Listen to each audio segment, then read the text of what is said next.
नमस्कार दोस्तों, मैं आप सभी का हमारे YouTube channel daily news update में हार्दिक स्वागत करता हूं। दोस्तों, जैसा कि आमतौर पर आपके पास पूरा अखबार पढ़ने का टाइम नहीं होता, इसलिए हम आपके लिए लेकर आए हैं आज के अखबार की कुछ प्रमुख प्रमुख खबरें। अगर आप भी जानना चाहते हैं कि आज के अखबार में क्या क्या खबर आई है तो इस वीडियो को अंत तक देखें। उससे पहले यदि आप हमारे चैनल पर नए आए हैं तो चैनल को सब्सक्राइब कर लें और बेल आइकन को प्रेस कर लें। तो चलिए दोस्तों, शुरू करते हैं 21 अगस्त 2020 की पहली खबर के साथ। पहली खबर कोरोना से लेकर आ रही है दोस्तों। दुनिया भर में कोरोना के कुल 226 लाख मामले हो गए हैं, जिसमें से अभी तक तकरीबन 65 लाख अभी भी सक्रिय मामले हैं, जबकि 7.92 लाख लोगों की मृत्यु हो गई है। अकेले भारत की बात करें तो भारत में कोरोना का आंकड़ा 28.58 लाख हो गया है, जिसमें से 6.90 लाख लोगों ने अभी भी कोरोना से संक्रमित हैं। 21.15 लाख लोगों ने कोरोना को मात दी है, जबकि 54,245 लोगों की मृत्यु हुई है। अब पिछले 24 घंटों की बात कर लें तो पिछले 24 घंटों में भारत में ही कुल तकरीबन 70,000 नए मामले सामने आए हैं, जबकि 977 लोगों की मृत्यु हुई है। चलिए दोस्तों, बढ़ चलते हैं अगली खबर की तरफ। हर बात की होती है लक्ष्मण रेखा। बता दें कि सुप्रीम कोर्ट ने तलब टिप्पणी वरिष्ठ वकील प्रशांत भूषण को याद दिलाई है मर्यादा। दोस्तों, ये अवमानना का मामला है जिसकी सुनवाई कल हुई है। शीर्ष अदालत ने कहा कि पुनर्याचिका दायर होने तक सजा पर सुनवाई रोकने का आग्रह ठुकराया।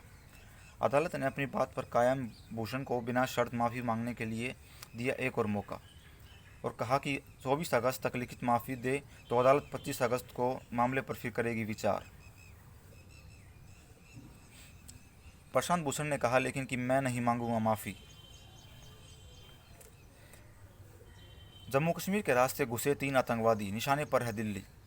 बता दें दोस्तों कि देश की राजधानी दिल्ली को तहराने की मंशा के साथ एक बार फिर से जम्मू कश्मीर के रास्ते 3 आतंकियों ने घुसने की खुफिया सूचना मिली है। जैश ए मोहम्मद के इन आतंकियों के निशाने पर अब दिल्ली है। स्वच्छता सर्वेक्षण अभियान में लगातार चौथे साल इंदौर रहा सबसे स्वच्छ शहर। बता दें कि सूरत और नवी मुंबई को मिला दूसरा व तीसरा स्थान। इस साल सर्वेक्षण में 4242 शहरों को किया गया था शामिल। 10 लाख तक आबादी वाले शहरों में नोएडा उत्तर प्रदेश में अव्वल।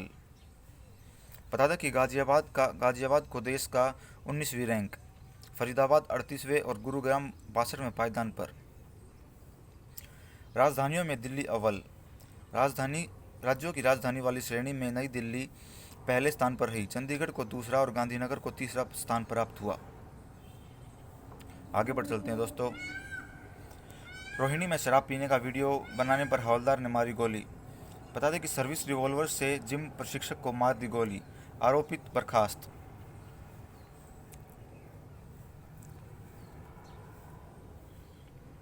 दिल्ली में पिछले 8 दिन में बढ़े 64 कंटामिनेंट जोन।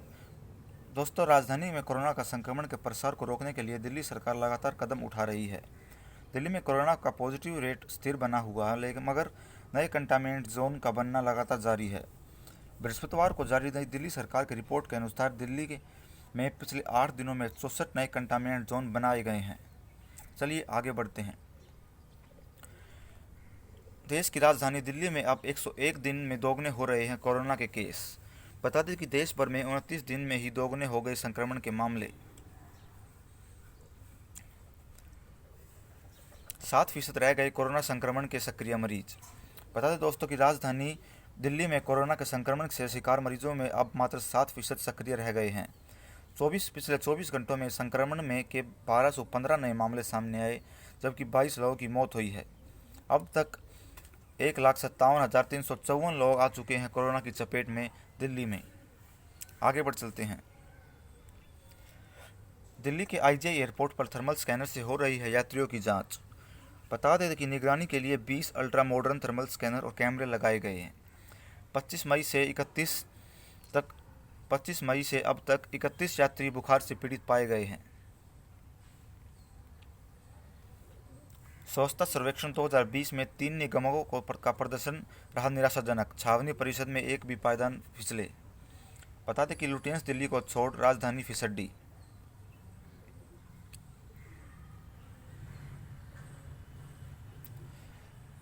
डेंगू और मलेरिया के खिलाफ 25 से शुरू होगा अभियान। बता दें दोस्तों कि डेंगू, मलेरिया, चिकनगुनिया जैसी बीमारियों से नागरिकों को बचाने के लिए दिल्ली के तीनों नगर निगम अभियान शुरू करने जा रहे हैं। 25 अगस्त से इसकी शुरुआत होगी। अभियान के तहत दिल्ली के सांसद, विधायक, पार्षद नागरिकों को जागरूक करेंगे। यह अभियान 30 सितंबर तक चलेगा। डीयू के छात्रों का मेस शुल्क हुआ माफ, बिजली पानी भी किया गया हाफ। दिल्ली विश्वविद्यालय ने सभी छात्रावासों को निर्देश जारी कर दिया है कि छात्रों का मेस शुल्क माफ करने कर और बिजली पानी के शुल्क को 50% कम करने को कहा है। इसके अलावा छात्रों के लिए लाइब्रेरी व कंप्यूटर कक्ष खोलने को भी कहा गया है।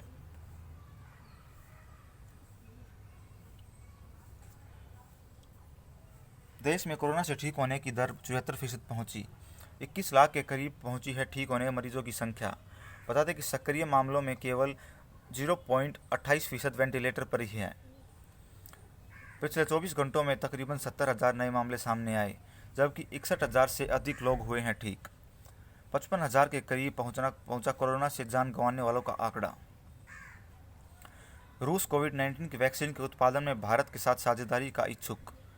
बता दें कि रूस प्रत्याशी निवेश कोष के मुख्य कार्यकारी अधिकारी किरिल दिमित्री ने गुरुवार को कहा कि कोविड-19 की वैक्सीन के उत्पादन को उनके देश भारत के साथ साझेदारी का इच्छुक है। अब केंद्रीय मंत्री शेखावत कोरोना संक्रमित, मेदांता में हुए भर्ती। बता दें कि केंद्रीय जल शक्ति मंत्री गजेंद्र सिंह शेखावत भी कोरोना संक्रमित पाए गए हैं। 3 दिन के लिए हरियाणा के मुख्यमंत्री मनोहर लाल खट्टर ने भी खुद को क्वारंटाइन ही कर लिया।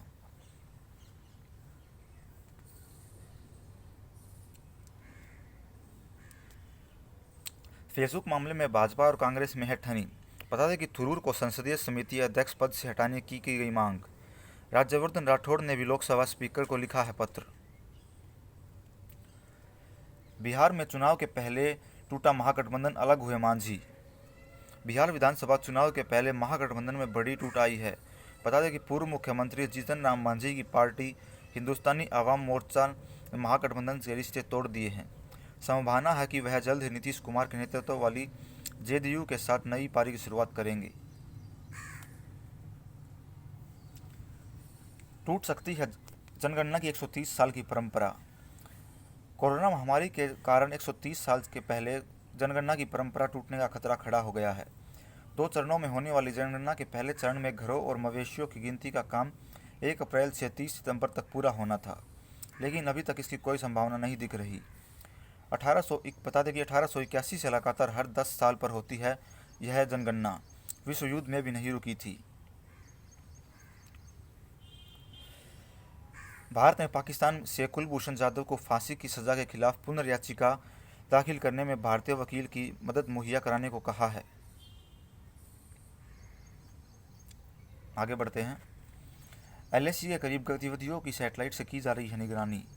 चीन के साथ एयरफोर्स बेस पर पैनी है नज़र। भारत चीन में फिर बात नतीजा ढाक के 3 पात। दोनों देशों के विदेश मंत्रालयों की बैठक। चीन के रुख में बदलाव नहीं। बीजिंग में भारतीय दूतावास के साथ चल रही है बातचीत। ब्रॉडबैंड स्पीड बढ़ाने की तैयारी में है केंद्र सरकार। बता दें दोस्तों कि इंटरनेट स्पीड के मामले में काफ़ी पीछे है भारतीय बाजार। कोरोना संकट बाद के दौर में ब्रॉडबैंड की हुई बड़ी भूमिका। ईवी बैटरी मैन्युफैक्चरिंग को प्रोत्साहन लाभ का है विचार। आगे बढ़ चलते हैं। सुशांत मामले की जांच के लिए मुंबई पहुंची सीबीआई की टीम। बता दें कि बीएमसी ने कहा कि सीबीआई टीम को नहीं करेंगे क्वारंटाइन। मुंबई के पुलिस आयुक्त ने महाराष्ट्र के गृह मंत्री के साथ बैठक में भी भाग लिया। सुप्रीम कोर्ट के निर्देश के बाद केंद्रीय एजेंसी कर रही है इस मामले की जांच। दोस्तों, ईडी ने रूमी जाफरी का बयान दर्ज किया है। ईडी प्रवर्तन निदेशालय ने गुरुवार को सुशांत से जुड़े मनी लॉन्ड्रिंग मामले की जांच के सिलसिले में फिल्म निर्माता रूमी जाफरी का बयान दर्ज किया। सूत्रों के अनुसार उनका बयान सुशांत के साथ फिल्म निर्देशित करने में कथित योजनाओं और आगामी परियोजनाओं से जुड़े वित्त मामलों में संबंध दर्ज कराया गया था। सुशांत की मौत में अंतर्राष्ट्रीय साजिश की भी है आशंका। बता दें कि सुशांत की मौत के मामले में सीबीआई जांच शुरू होने से पहले ही वारदात के अंतर्राष्ट्रीय लिंक होने की चर्चा फैल रही है। भाजपा से राज्यसभा सदस्य सुब्रमण्यम स्वामी के मामले पर तार अन्य देशों से जुड़े होने की आशंका जताई है। आगे बढ़ते हैं। गृहमंत्री अमित शाह की स्वास्थ्य में हुआ सुधार। बता दें कि एम्स में भर्ती केंद्रीय मंत्री अमित शाह की स्वास्थ्य में सुधार हो रहा है। संस्थान के निदेशक डॉक्टर रणदीप गुलेरिया ने नेतृत्व में डॉक्टरों की टीम उनका इलाज कर रही है। भारतीय उच्च शिक्षण संस्थान भी दूसरे देशों में खोल सकेंगे कैंप। बता दें कि नई शिक्षा नीति 2020 के तहत अब दूसरे देशों में भारतीय उच्च शिक्षण संस्थान अपने कैंप लगा सकेंगे। पंडित जसराज का राजकीय सम्मान के साथ किया गया अंतिम संस्कार। प्रधानमंत्री ने पार्टी में उकेरा धोनी का व्यक्तित्व। बता दें कि प्रधानमंत्री ने हाल ही में संन्यास लेने वाले पूर्व भारतीय कप्तान को बताया भारत की भावना का उदाहरण। धोनी ने भी जताया आभार। 2 बार के विश्व विजेता पूर्व भारतीय कप्तान महेंद्र सिंह धोनी ने अंतर्राष्ट्रीय क्रिकेट से संन्यास लेने के बाद प्रधानमंत्री नरेंद्र मोदी ने उन्हें पत्र लिखा। इस पत्र में मोदी ने लिखा कि धोनी नए भारत के उदाहरण हैं, जिसमें परिवार के नाम से किस्मत नहीं लिखी जाती। जवाब में धोनी ने भी आभार जताते हुए गुरुवार को अपने ट्विटर पेज पर यह पत्र साझा किया। शनिवार को इंस्टाग्राम पर उन्होंने लिखा, मैं पल दो पल का शायर हूँ, गीत के साथ मुझे शाम 7:29 पर रिटायर्ड समझे। आगे बढ़ते हैं दोस्तों। फुटबॉल की बात करें तो फाइनल में भिड़ेंगे म्यूनिक और पीएसजी। 7 साल बाद चैंपियंस लीग में फाइनल में बायर्न म्यूनिक, सेमीफाइनल में लियोन को दी शिकस्त। आईपीएल के लिए यूएई पहुंची किंग्स 11 पंजाब, केकेआर और राजस्थान रॉयल्स की टीम। पाकिस्तान के खिलाफ सीरीज जीतने के इरादे से उतरेगा इंग्लैंड। बता दें कि दोनों टीमों के बीच आज होगा तीसरा टेस्ट। बारिश के कारण 30 मिनट पहले ही शुरू होगा मुकाबला। हॉकी खिलाड़ी सुरेंद्र फिर हुए अस्पताल में भर्ती। कोविड-19 से उबरने के कुछ दिन बाद ही भारतीय हॉकी टीम के डिफेंडर सुरेंद्र कुमार को बाएं हाथ में सूजन आने की वजह से फिर से अस्पताल में भर्ती कराया गया है।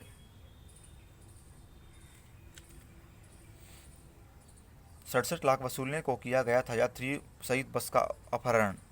बता दें कि मुख्य आरोपित मुठभेड़ में हुआ घायल, पुलिस ने किया गिरफ्तार। बस मालिक की मौत के बाद लिंदेरी को चल रहा था चिंतित। संघर्ष विराम उल्लंघन का आरोप, पाकिस्तान ने भारतीय राजनयिकों को बुलाया। सऊदी युवराज ने बाजवा को बिना मिले ही लौटाया। बता दें कि पाकिस्तान और सऊदी अरब के बीच रिश्तों में आई तकली को दूर करने के प्रयास में सऊदी अरब आए पाकिस्तान सेना प्रमुख जनरल कमर जावेद बाजवा को खासी फजीयत के बाद इस्लामाबाद लौटना पड़ा। रूस में पुतिन के विरोधी विपक्ष नेता को दिया गया जहर। बता दें कि एलेक्सी नवलिन की हालत गंभीर, वेंटिलेटर पर रखा गया है। साइबेरिया से मॉस्को लौटते समय तबीयत हुई थी खराब। आज की आखिरी खबर की ओर बढ़े चलते हैं।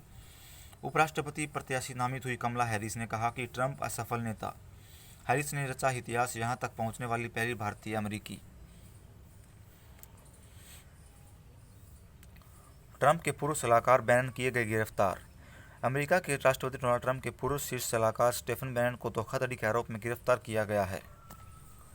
आज के लिए दोस्तों बस इतना ही। आपका दिन शुभ हो। धन्यवाद। अगर आपको हमारा काम पसंद आया हो तो हमारी वीडियो को लाइक करें, शेयर करें और चैनल को सब्सक्राइब कर लें।